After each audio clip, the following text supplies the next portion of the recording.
আসসালামু আলাইকুম প্রিয় বার্সা ফ্যান্স, প্রিয় কুলার্স। বার্সাকে কেন্দ্র করে এই কথাটা আমি প্রায় সবসময় বলি, এই যে বার্সেলোনার এত বাজে টাইম যাচ্ছে, বার্সাকে ঘিরে এত নেগেটিভিটি, তারপরও খুবই প্রিয় এই ক্লাবটাকে কেন্দ্র করে এখনও কন্টেন্ট বানিয়ে যাচ্ছি, এখনও কথা বলছি, কারণ এত কিছুর ভিড়ে বার্সা এখনও লা মাসিয়া থেকে এমন এমন প্রোডাক্ট বের করে আনতে পারছে, এমন এমন ইয়াংস্টার বের হয়ে আসছে যাদেরকে কেন্দ্র করে নতুন করে স্বপ্ন দেখা যায়। এত হতাশার মধ্যেও তারা কিন্তু বার্সার সবচেয়ে বড় পাওয়া। সর্বশেষ ম্যাচটা যারা দেখেছেন তারা নিশ্চয়ই লামিন ইয়ামালের পারফরমেন্সটা দেখেছেন। এই লামিন ইয়ামাল, পাউ কুবার্সি, আলাদা করে ইয়ামালের কথায় আজকে বলবো, এরা যতদিন ধরে আসলে বার্সা লা মাসিয়া একাডেমি থেকে বের হবেন, যতদিন ধরে এমন টাইপের ট্যালেন্ট আসতে থাকবে, ততদিন ধরে বার্সার ট্যালেন্টদের সম্পর্কে আপনার কথা বলতে হবে, ততদিন ধরে বার্সাকে কেন্দ্র করে একটা আবেগ বার্সা ফ্যানদের আসলে কাজ করবে। কারণ এত বাজে অবস্থার মধ্যেও এই একটা সিজনে ইউরোপে যে ক্লাবগুলো সত্যিকার অর্থে নিজেদের একাডেমি থেকে একেবারে র ট্যালেন্ট প্রডিউস করতে পেরেছে, সেই লিস্টে বার্সার নাম উপরের দিকে থাকবে। লামিন ইয়ামালের অসাধারণ একটা আমরা ডিসপ্লে দেখলাম, এর পাশাপাশি রাফিনা, কেন তাকে একেবারেই বিক্রি করা উচিত নয়, কেন তার পারফরমেন্সটা আরও বেশি করে অ্যাকনোলেজ করা হয়, সেই জিনিসটাও কিন্তু বুঝলাম। তবে আমি শুধুমাত্র ইয়ামালের ক্ষেত্রে একটু ফোকাস করতে চাই। দেখুন, ওসমান দেমবেলে যেভাবে বার্সা থেকে চলে গিয়েছেন, যেভাবে বার্সা ফ্যানদের সঙ্গে রীতিমতো বিট্রে করেছেন, সেটা নিয়ে অনেকের আফসোস এখনও আছে। ওসমান দেমবেলে বার্সাতে এসে বার্সার বিপক্ষে চ্যাম্পিয়ন্স লিগে গোল করেছেন, সেলিব্রেট করেছেন, খুব বাজেভাবে হেসেছেন।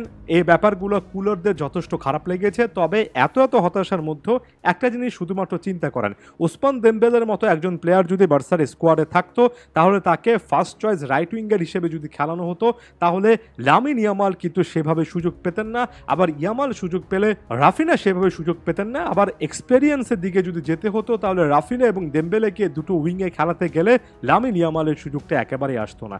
So blessing in disguise, Ousmane দেমবেলের ওই বিট্রিয়ালের মাধ্যমে কিন্তু আমরা লামিন ইয়ামালকে বার্সার স্টার্টিং লাইন আপে বর্তমান সময়ে একেবারে অটোমেটিক একটা চয়েস ফুটবলার হিসেবে মাত্র 16 বছর বয়সে পেয়ে গিয়েছি। তাই এই ব্যাপারগুলো থেকে, ছোট ছোট এই জিনিসগুলো থেকে খারাপ দিক না নিয়ে পজিটিভিটি খুঁজতে হবে। বার্সার এই মুহূর্তে যেটা সবচেয়ে বেশি করে দরকার, সেটা হচ্ছে ইয়াংস্টার প্লেয়ার, এবং তাদের সঙ্গে আসলে পজিশন বেস্ট, অর্থাৎ যে সকল পজিশনে প্লেয়ার দরকার, যেমন সিডিএম হিসেবে একজন, নাম্বার 10-এ ডিফেন্সে ভবিষ্যতে সম্ভব হলে গোলকিপিং পজিশনে নতুন মুখ আনা, এগুলোর মাধ্যমে বার্সেলোনা যদি লং টার্ম একটা প্রজেক্ট নেয়, যদি 4-5 বছর একটা প্রজেক্ট নেয়, তাহলে বার্সার কামব্যাক করার এখনও চান্স আছে।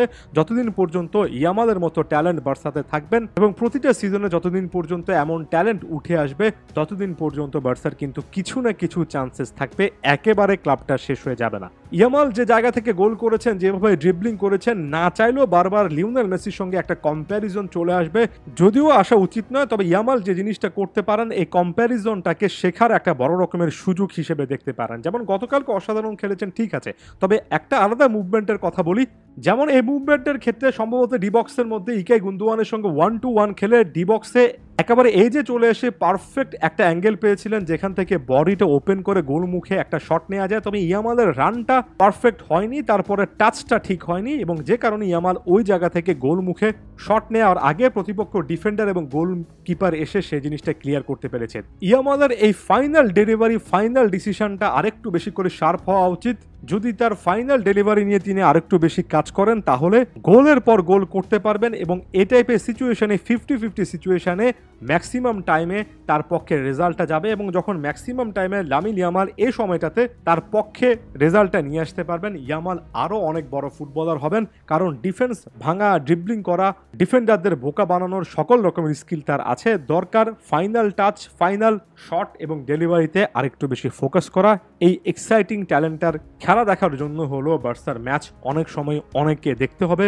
লামিন ইয়ামাল সামনে হয়তোবা অনেককে বাধ্যও করবেন।